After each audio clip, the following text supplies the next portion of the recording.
Hello, everybody. Welcome back. How's it going? What's up? Welcome to an interesting episode of, I don't know what I was gonna say. I don't have a name for the series. Oh wait, no, oh right, I do actually. It's Potato Review, right? It's in some of the titles or whatever. It's in the description. Um, I forgot. Might be. It's not important. Anyway, today we're talking about Eternals, right? Okay, so now this is some hot tea, sis. Okay, to start things off, let's talk about something groundbreaking about this movie. This is the first movie to ever receive a splat on Rotten Tomatoes. Cool. That's pretty cool. It's the lowest rated by critics. Well, the important metric, of course. There's lower audience scores, but those they're kind of whatever. But it's the lowest, right? I mean, if we want to get technical, there are actually two Marvel shows that have gotten lower scores, splats before, but those don't really count. But is this the worst MCU movie? No, no, not by a long shot. No, it's not.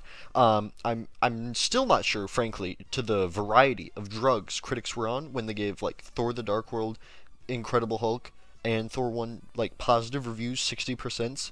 Those movies are pretty fucking bad. Father. But this movie, it is worthy of its splat. Like, it's not good, though. Yeah. When I was thinking about this movie, I thought of a pretty good analogy, okay?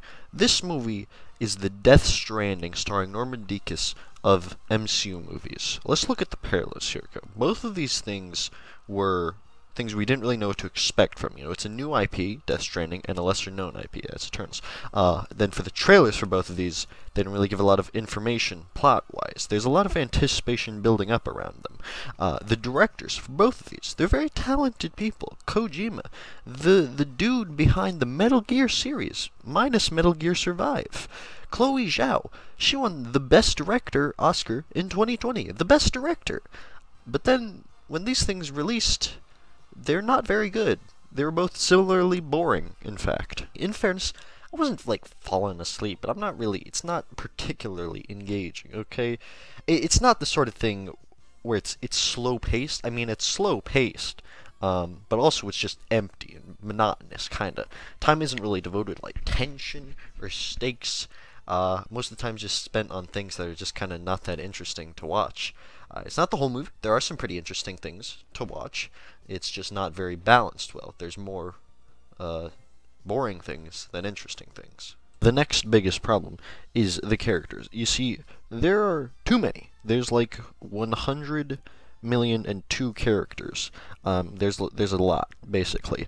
And because there are only so many things that can happen during the runtime of a film, many of the characters throughout, they just don't really have that much to do. They're just kind of hanging out and just for most of the movie not really playing an important role. And that's the main cast. They don't play an important role, but they're the main characters. You see why this is a bit of a problem. It actually gets a little bit worse for some of the other characters.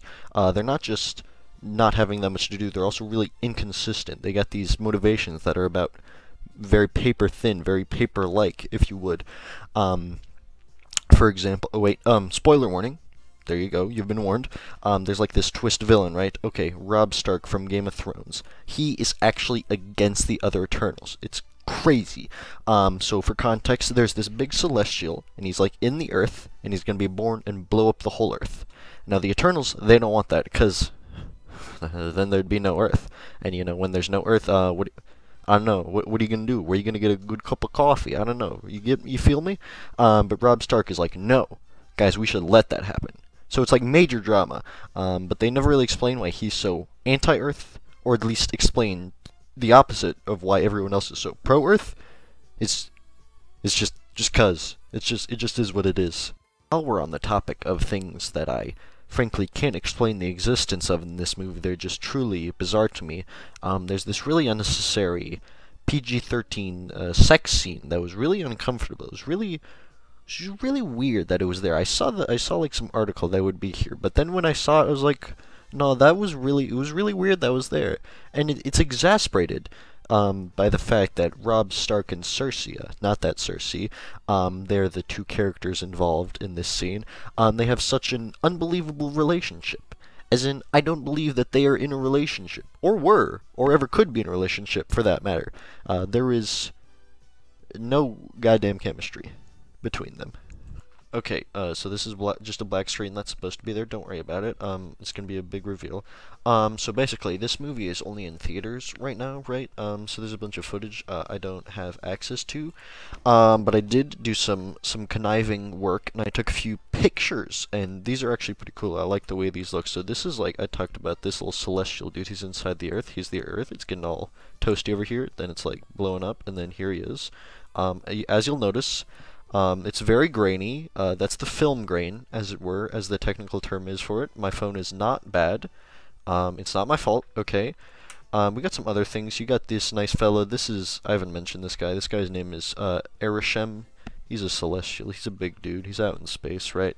This is just his face. This is just a place that's kind of cool looking. Again, it's very grainy. Here, this is an especially grainy one. You might notice that a lot of these are of this fella here. I'm gonna be honest, I got a little bit of a crush on him. What can I say? He's pretty hot. Look at him. Everyone's got a type. That's what they say, right? But these are just pretty cool. Here's the characters looking at this dude. This is the one inside the Earth. He's coming out of the ground. Then this is him after they win, or whatever. He's just poking out of the ground. It's pretty funky looking. Pretty funkin' overall. Here's Arishem again. He's out in space. He's just pretty cool looking. I mean, you can't really tell because all the lights are overexposed or whatever. Because taking a picture of a screen, you know how it'd be. This was actually in a trailer, I think. So I don't even know I took a picture of this. And this is from one of the post-credit scene. That's just Harry Styles. He's not a Celestial. He's an Eternal though. So that, I mean, that's pretty neat. He's pretty cool. He's a pretty cool guy. Harry Styles, great guy. I know him personally. Actually, most of the post-credit scenes were pretty neat. I don't have a picture of the other one. But a picture wouldn't really show it off as well. There's a little vocal cameo by Mahershala Ali. He's gonna be Blade. That's pretty neat. Classic movie Blade with Wesley Snipes. That's a pretty good one. I'm fond of that. So yeah, that's neat. I'm gonna switch back to pre-recorded now. Last thing I want to say before we close here tonight is there kind of is no real clear villain throughout. There's a series of villains kind of. At first, it's these deviants. These are just these kind of weird looking, like, I don't know, alligators or whatever. I mean, there are different kinds of animals. Alligators just what comes to mind. And they're kind of the main villain at first, which is not really a good choice because they're just kind of, like I said, they're just kind of animals. And then I guess it's this celestial in the earth, but he's not really a villain. He's just kind of in the earth. He's just kind of in the ground. So there really is no villain there. And then it's Icarus. He's the twist villain, Rob Stark, like I said earlier. And then they fight him kind of. But then also the villain from earlier, this like main deviant, he just shows up out of fucking nowhere for the final battle. It's weird. I mean, I'm kind of over exaggerating, like the nonsensicalness of kind of throughout, kind of how, because like the movie is pretty straightforward. It's pretty simple, frankly, but at times it kind of goofs and it's very noticeable. Overall, this is a low-tier MCU movie, but it is a little bit different. It's got some pros and some cons. I'm thinking a strong 5 to a light 6.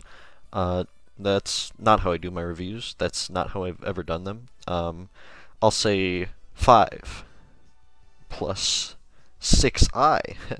Little math reference for my cool fellers out there. Complex numbers.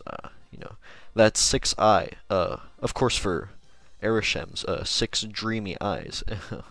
Yeah, alright, see y'all later in the next thing.